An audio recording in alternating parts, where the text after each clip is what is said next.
공동체는 가정과 교회입니다. 주님이 직접 세우셨다는 것은 우리가 가정이라는 공동체 안에 있으면서, 그리고 교회라고 하는 공동체 안에 있으면서 과연 이것이 주님이 원하시는 가정입니까? 주님이 원하시는 교회입니까? 라고 하는 것을 물어야 하는 겁니다. 왜냐하면 주님께서 가정과 교회를 세우셨기 때문에 세우신 분의 뜻에 맞게 설 때 그것이 올바른 모습이기 때문입니다. 주님께서 원하시는 가정이란 어떤 것입니까? 한 몸이 되는 것이지요. 내 뼈 중에 뼈, 내 살 중에 살. 한 몸을 이루는 겁니다. 이렇게 한 몸을 이루는 것은 서로가 완벽했기 때문에 한 몸을 이루게 되는 것은 아닙니다. 하와는 처음부터 돕는 배필이었습니다. 아담은 처음부터 도움이 필요한 존재였다는 거죠. 가족 관계가 힘들어지는 것은 완벽할 줄 알았는데 상대방의 허점이 자꾸 보여서 가족 관계가 힘들어지는 것이라기보다는 내가 그 연약한 부분을 도와줄 마음이 부족하기 때문에 가족 관계가 힘든 것일 수도 있습니다. 처음부터 이기적인 마음을 가지고는 가정을 세울 자격이 없는 겁니다. 교회 역시 가정과 크게 다르지 않습니다. 가정을 확장해 놓는 것, 이것이 교회라고 볼 수 있습니다.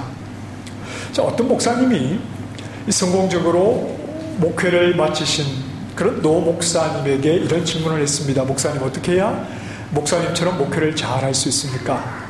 그랬더니 목사님이 이런 대답을 했다고 해요. 교회가 싸우지만 않으면 됩니다. 교회가 싸우지만 않으면 잘 된다. 교회가 왜 싸웁니까? 처음에는 그런 줄 몰랐는데 시간이 지나고 보니까 너 이런 저런 허점들이 많은 사람이었구나. 그래서 교회가 싸우는 것입니까? 부족함은 처음부터 다 가지고 있는 겁니다.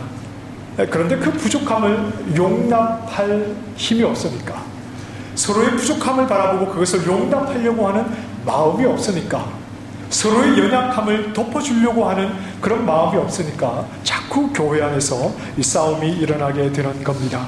그러고 보면 가정이나 교회나 인내심이 없이는 바르게 세울 수 없는 공동체구나, 이런 생각을 하게 됩니다. 인내심, 그것이 바로 사랑입니다. 서로의 부족함을 용납해 주려고 하는 인내심, 그것이 사랑의 다른 모습이지요. 이 동거와 결혼은 분명한 차이가 있는 거죠. 동거에는 인내심 따위가 필요는 없습니다. 그저 서로 좋을 때는 같이 살다가 서로 마음이 맞지 않거나 할 때는 헤어지게 되는 것이 동거입니다. 그러나 결혼은 서로 마음이 상해도, 서로의 연약함이 드러나도, 서로 좀 불편한 모습이 있어도 쉽게 헤어지려고 하는 것이 아니라 서로의 연약함을 덮어주고 또 서로의 부족함을 채워주면서 인내하면서 서로를 품어가야 하는 것입니다. 교회도 그렇습니다. 인내하며 서로 품기로 작정을 해야지 이것이 바른 교회가 되는 겁니다.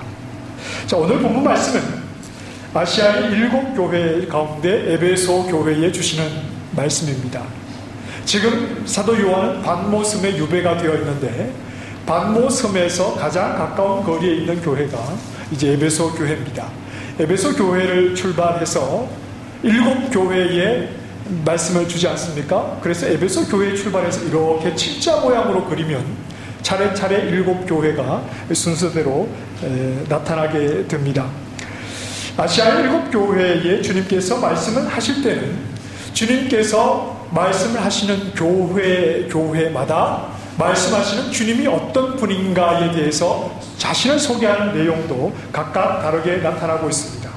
에베소 교회를 향해서 주님께서 소개할 때 오늘 1절 말씀을 보면 오른손에 있는 7별을 붙잡고 7 금촛대 사이를 거니시는 분이다, 이렇게 소개를 했고, 그리고 5절 말씀에 보니 에베소 교회가 그들의 잘못을 회개하지 않을 때는 촛대를 그 자리에서 옮겨버리시겠다, 이렇게 말씀을 합니다.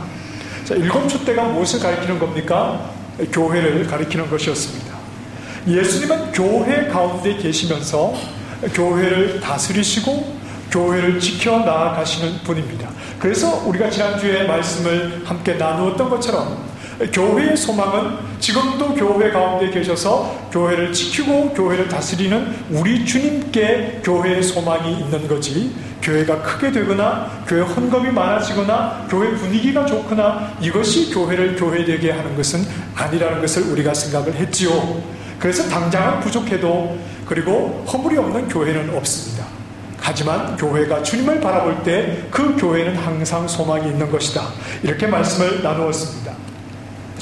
교회 가운데 주님께서 계셔서 교회다운 모습을 잃지 않도록 교회를 다스리는 분위기도 하면서, 만약 교회가 주님의 말씀에서 벗어나서 교회로서의 역할을 잘 감당하지 못할 때에는 교회를 버리시겠다라고 하는 분으로 예수님을 소개하고 있습니다. 이 에베소 교회를 향해서 주시는 말씀, 교회를 교회되게 하시는 분, 교회 가운데 계셔서 지금도 그 교회를 다스리고 계시는 분이 그분의 뜻 가운데 주님이 원하시는 교회로 서야 바른 교회다라고 에베소 교회를 향해서 말씀하시지만, 이 말씀은 이 땅에 있는 모든 교회들을 향해서 말씀하시는 것이고, 오늘 우리 교회 역시 어떻게 하면 우리 교회가 주님이 원하시는 교회가 될 수 있을까, 어떻게 하면 우리 교회가 주님이 기뻐하시는 교회가 될 수 있을까를 생각하는 우리를 향해서도 역시 주시는 말씀입니다. 교회를 교회되게 하는 두 가지를 말해보라, 이렇게 말하면 진리라고 말할 수 있고 또 하나는 사랑이라고 말할 수 있습니다. 교회를 교회되게 하는 게 뭐냐? 그것은 진리이고 사랑입니다. 진리라고 하면 왠지 좀 딱딱한 느낌이 납니다. 좀 차가운 느낌이 나고, 이 사랑이라고 말하면 왠지 좀 따뜻하고 부드러운 느낌을 가지게 됩니다. 그래서 참된 교회가 이 두 가지를 잘 조화해야 하는데, 이 조화하기가 쉽지 않아서 좀 어렵다, 이렇게 볼 수도 있겠습니다. 하지만 진리와 사랑은 성질이 다른 두 가지를 합하는 것이 아니라 인과 관계로 봐야 하는 겁니다. 진리와 사랑이라고 하는 것은 서로 다른 성질을 합하는 그런 어려움을 가지는 것이 아니라 원인과 결과의 관계로 이 진리와 사랑을 봐야 하는 겁니다. 진리의 결과가 사랑으로 나타나게 된다는 겁니다. 사랑이라고 하는 것이 따뜻한 것이요, 사랑이라고 하는 것이 진리의 열배로 나타난다면 진리라고 하는 것 역시 차가운 것이 아니라 따뜻한 것이라는 것을 우리는 알아야 합니다. 자, 에베소 교회는 사도 바울이 개척한 교회입니다. 사도 바울이 3차 여행, 전도 여행 때 그곳에 머물면서 진리의 말씀으로 교회를 잘 세웠습니다. 이 사도 바울이 에베소 교회에 3년이라고 하는 긴 시간을 머물렀는데, 사도 바울의 사역 가운데 3년 동안 머물렀던 적은 없습니다. 가장 오랫동안 한 교회에 머물면서 하나님의 말씀으로 교회를 세웠던 곳이 바로 이 에베소 교회입니다. 그런데 에베소라는 지역 자체가 항구 도시이다 보니까 무역을 하면서 돈을 많이 벌어서 돈이 많았습니다. 그리고 쉽게 사람들이 항구 도시로 접근을 하다 보니까 유동 인구도 매우 많았던 곳입니다. 그리고 에베소에는 이 두란노 서원이라고 하는 곳이 있는데, 이 두란노 서원에서는 이교주의 사상이 강연이 되고, 또 그곳에 많은 방대한 책들은 그런 이교주의 사상들과 특히 이 마술 같은 것을 관한 그런 소개하는 책들이 많았습니다. 사도행전 19장에 보면 사도 바울이 이제 에베소에서 복음을 전할 때의 그 내용을 소개하고 있는데, 사도 바울이 하나님의 능력이 그와 함께할 때 마술이 일으키는 것보다 훨씬 더 큰 능력을 사도 바울을 통해서 나타내게 될 때 많은 사람들이 살아계신 바울이 전하는 살아계신 하나님을 듣고 하나님 앞에 나와왔습니다. 그때 그들이 가지고 있던 마술하는 사람들도 책들을 다 불태웠는데 그 책이 은 5만이다 이렇게 말합니다. 이 당시의 은 5만이라고 하는 돈을 오늘 우리 시대의 화폐의 가치로 따져서 환산해 보는 것도 의미가 있겠지만, 성경에 그 불태운 책이 은 5만이라고 했다는 것은 그 금액으로 따지자면 액수가 어마어마했다는 겁니다. 그만큼 그런 책들이 많이 읽히는 이교 사상에 젖어 있던 곳이 에베소라고 하는 지역이었습니다. 그리고 그 땅은 오래전부터 이 아데미 여신을 섬기는 신전이 있었기 때문에 온 도시가 자연스럽게 우상을 섬기는 그런 지역이었습니다. 자, 이런 지역에 교회가 세워졌다는 것은 영적 싸움이 이만저만한 것이 아니라는 말입니다. 교회 주변에 절간이 하나 들어와도 굉장히 신경이 쓰입니다. 굉장히 기도를 많이 하게 되고 영적으로 신경이 많이 쓰이는데, 이런 우상으로 가득하고 하나님 복음이 들어오지 않았던 지역에 복음을 들고 가서 그 큰 도시에 복음을 전한다라고 하는 것은 영적인 싸움, 그리고 그곳에 교회가 세워진다라고 하는 것은 굉장한 영적인 싸움이 예고된다는 것을 생각할 수 있습니다. 이 사도 바울이 이런 에베소 교회를 세워서 3년간 가르치다가 이제 떠날 때가 되었습니다. 오늘같이 목사님이 교회를 목회하면서 10년, 20년 있을 수 있는 그런 상황이 아니었기 때문에 교회를 떠나게 되면서 이런 메시지를 남기지요. 주와 및 그 은혜의 말씀에 부탁하노니 그 말씀이 여러분을 든든히 세워줄 것입니다. 그 에베소 지역에 교회를 세워놓고, 그리고 3년 뒤에 이제 그 교회를 떠나면서 사도 바울에게 유일한 소망은 이 교회가 에베소 지역에서 그리스도의 생명을 가진 교회가 되기 위해서는 주께서, 그리고 은혜의 말씀이 이 교회를 꼭 붙잡아 줘야만이 교회가 흔들리지 않고 바르게 서갈 수 있다, 이런 말씀을 전하는 겁니다. 영적으로 힘든 환경 속에서도 꼭 진리의 복음 안에서 사도 바울이 3년 동안 눈물과 땀으로 선포했던 그 진리의 복음 안에서 떠나지 아니할 때 이 교회에는 소망이 있다, 이렇게 메시지를 남기고 떠난 것입니다. 그리고 교회가 세워진 지 40년이라고 하는 시간이 지났습니다. 40년이라고 하는 시간이 지난 뒤에 이제 사도 요한을 통해서 에베소 교회에 주님의 말씀이 선포되는 겁니다.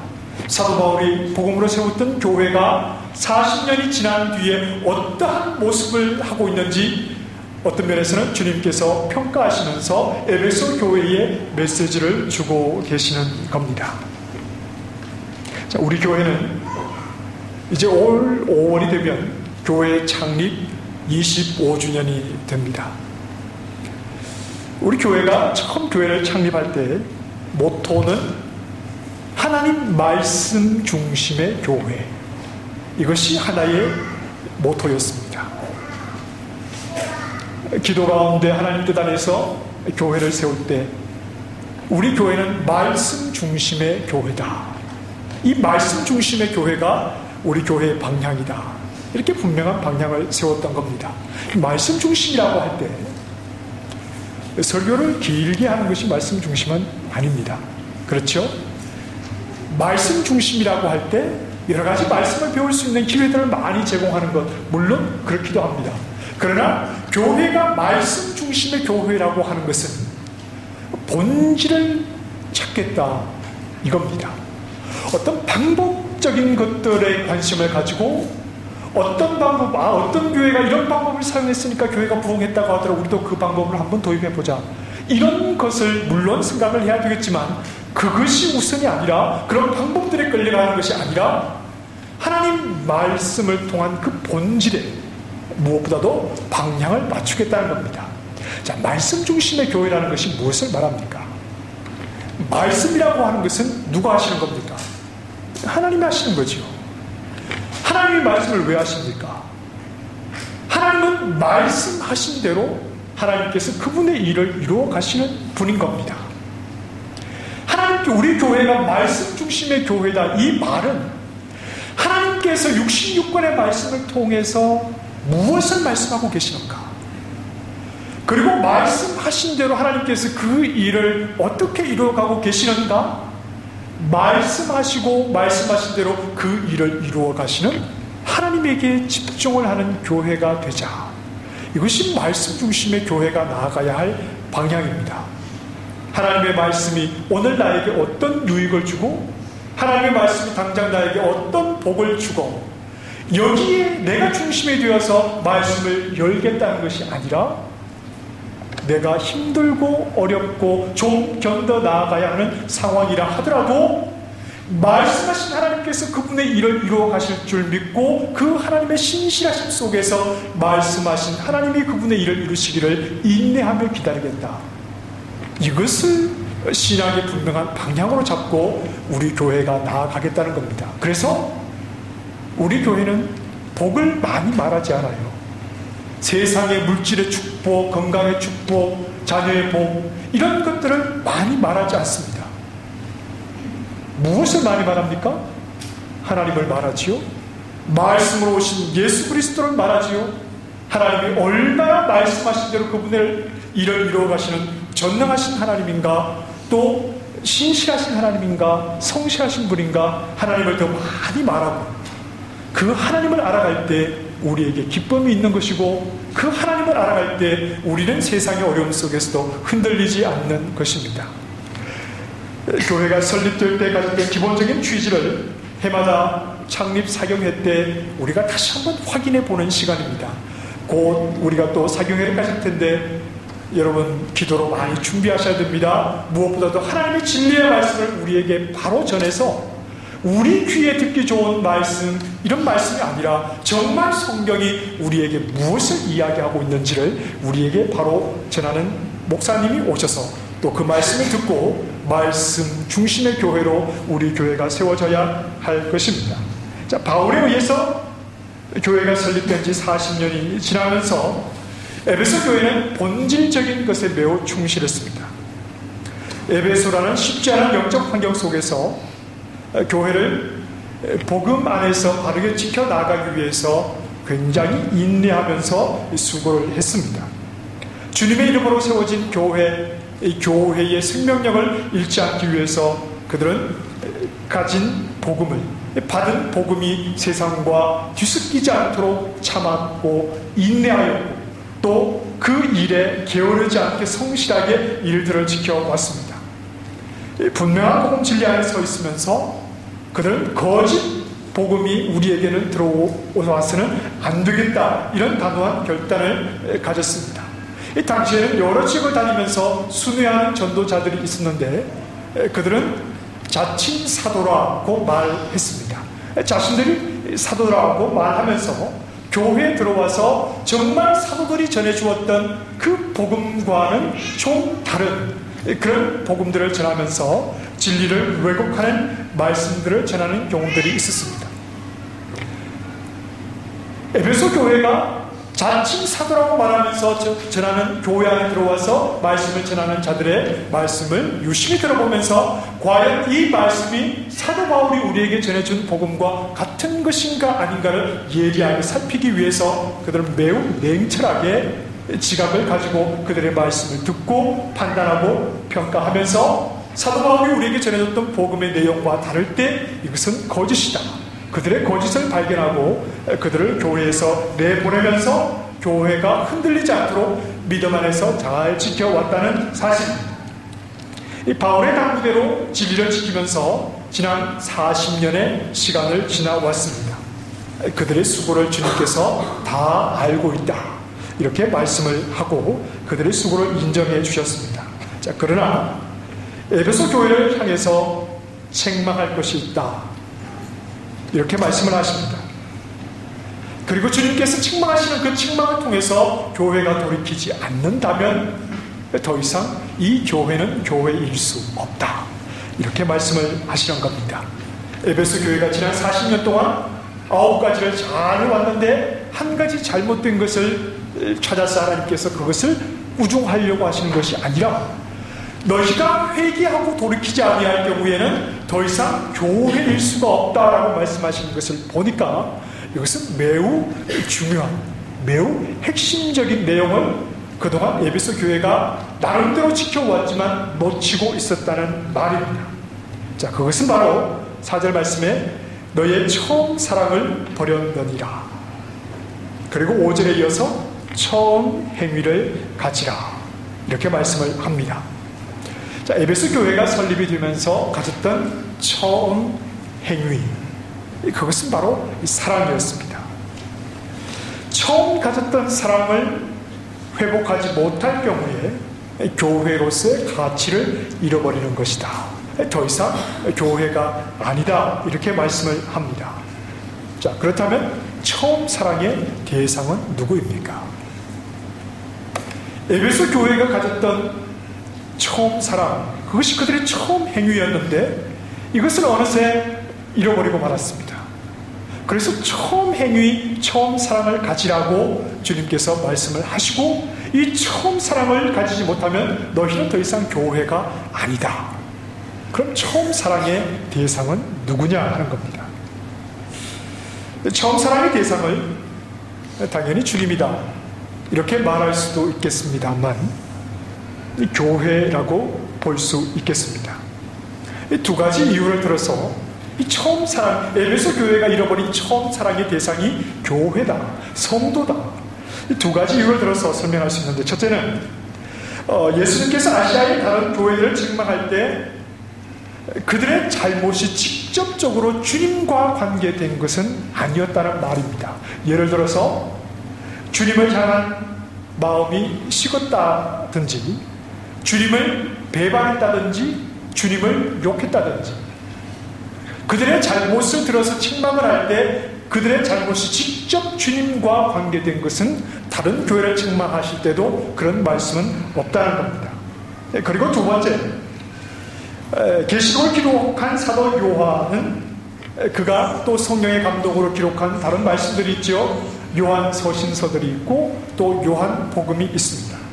그런데 이 사도 요한이 성령의 감동으로 요한 서신서들과 요한 복음을 기록하면서 공통적으로 그가 많이 강조했던 것은 바로 사랑입니다. 서로 사랑해야 한다. 교회가 서로 사랑해야 한다는 것을 많이 강조를 하지요. 그래서 요한복음에서도 예수님께서 하신 말씀을 이렇게 기록했지요. 너희가 서로 사랑하면 내 제자인 줄 알리라. 예수님의 제자라는 것이, 다시 말해서 교회라는 것이 무엇을 통해서 나타나느냐? 너희가 서로 사랑할 때, 서로 사랑할 때 너희가 참된 교회의 모습을 가지는 것이다. 요한은 이 주님의 말씀을 기록해서 우리에게 전하는 겁니다. 그리고 요한일서 말씀에도 사랑하는 자들아 우리가 서로 사랑하자. 사랑은 하나님께 속한 것이니 사랑하는 자마다 하나님으로부터 나서 하나님을 아는 것이다. 서로 사랑해야지 정말 하나님을 아는 자들이다. 이렇게 말씀을 하지요.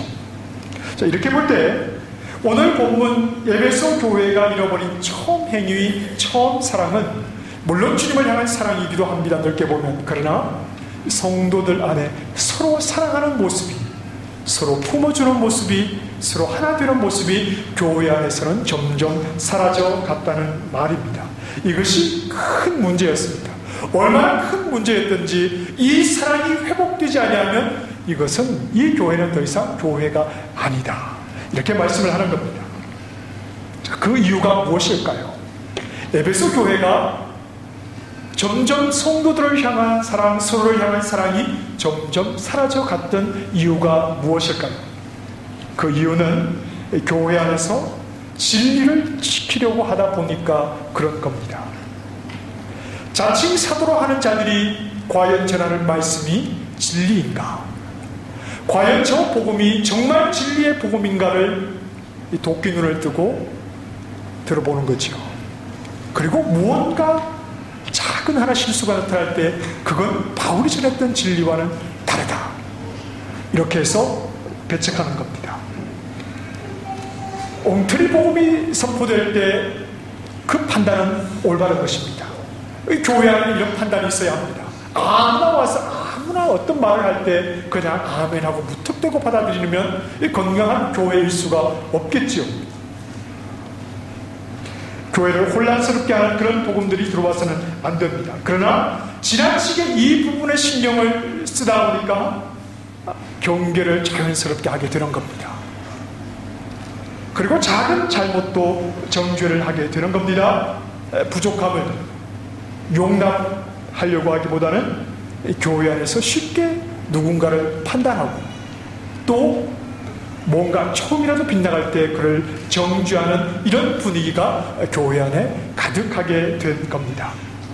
복음의 순수성을 지킨다는 이름 하에 성도들이 돋보기를 가지고 다니면서 서로에게 어떤 허물이 있는가, 어떤 잘못이 있는가 하는 것을 캐다 보니까 작은 실수, 작은 잘못이라고는 도저히 발을 붙일 수 없는 그런 교회가 되고 말았다는 겁니다. 거짓 복음은 어떤 작은 것이라도 용납해서는 안 됩니다.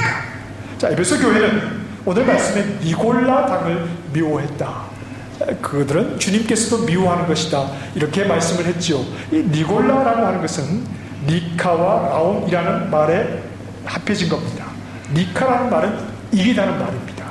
그리고 라온이라는 말은 백성이라는 말입니다. 백성을 이기는 것, 주의 백성을 삼키는 자들, 이 순수한 복음이 아니라 다른 것을 가져와서 하나님의 백성을 삼켜버리고 그들을 이기려고 하는 거짓 진리로 하나님의 교회를 흩트리는 자들, 이들이 바로 니골라 당이었습니다. 거짓 진리와 그것을 말하는 자들에 대해서는 철저하게 경계를 해야 하는 것이 교회의 사명입니다. 사랑이라고 해서 무작정 덮어두는 것은 아닙니다. 어떤 말을 하든지 다 덮어두는 것도 아니고 어떤 종교든지 관용하는 것이 사랑은 아닙니다. 주님께서 우리에게 보이신 그 분명한 복음 아닌 것은 아니라고 말하는 것이 이 교회가 해야 하는 분명한 일입니다. 그러나 성도들의 연약함까지 거부해서는 안 되는 겁니다. 좀 연약해서 진리의 복음을 깊이 깨닫지 못하고 있는 자들에게 나름대로 복음을 깨달았다라고 하는 자들이 그들을 무시하고 그들을 함부로 생각하고 마음속에 그들을 판단하는 모습, 이것은 옳지 않다는 겁니다. 은근히 영적인 그런 우월감을 가지고 내가 너보다는 낫다, 아직도 그것밖에 안 되느냐, 좀 이런 마음을 서로를 향해서 가질 때 이 마음 속에는 사랑이 들어올 수가 없는 겁니다. 좀 가졌다고 하는 사람들이 교회 안에서 가지지 못한 자들을 함부로 대하고 그들을 함부로 말하는, 좀 배웠다고 하는 사람들이 배우지 못한 사람들을 향해서 은근히 무시하는 말투로 그들을 깔보는 이런 모습은 진정 진리를 가진 교회의 모습이 아니라고 하는 겁니다. 생각이 맞는 사람끼리 모여서 생각이 다른 사람을 따돌리고 그저 우리끼리만 즐거워하는 이런 모임은 교회를 굉장히 심각하게 만드는 그러한 모습이라고 하는 겁니다. 이런저런 세상의 기준을 가지고 이런저런 판단을 가지고 교회 안에 서로 금을 걷고 서로 편을 나누는 이런 모습은 결코 주님께서 기뻐하시는 교회의 모습이 아니라고 하는 겁니다. 연약함 때문에, 부족함 때문에 누군가를 배척하는 모습은 진리 안에 세워진 교회의 모습이 아니라고 하는 겁니다. 가정도 그러하고 교회도 그러하고 한 몸이 되어야 하는데, 한 몸이 되어야 하는데 교회 안에서 많은 나눔이 있다고 하는 것은, 이미 내 안에 많은 사람들을 나누고 있다고 하는 것은, 이것은 진정한 교회의 모습과는 굉장히 거리가 먼 모습이라는 겁니다. 여러분, 진리가 무엇입니까? 진리가 누구이십니까? 예수님 아니십니까? 사도 바울이 전했던 복음이 누구이십니까? 예수 그리스도 아니십니까? 예수님은 한없이 연약하고 모자라는 죄인들을 받아주시기 위해서, 품어주시기 위해서 우리에게 찾아온 사랑입니다.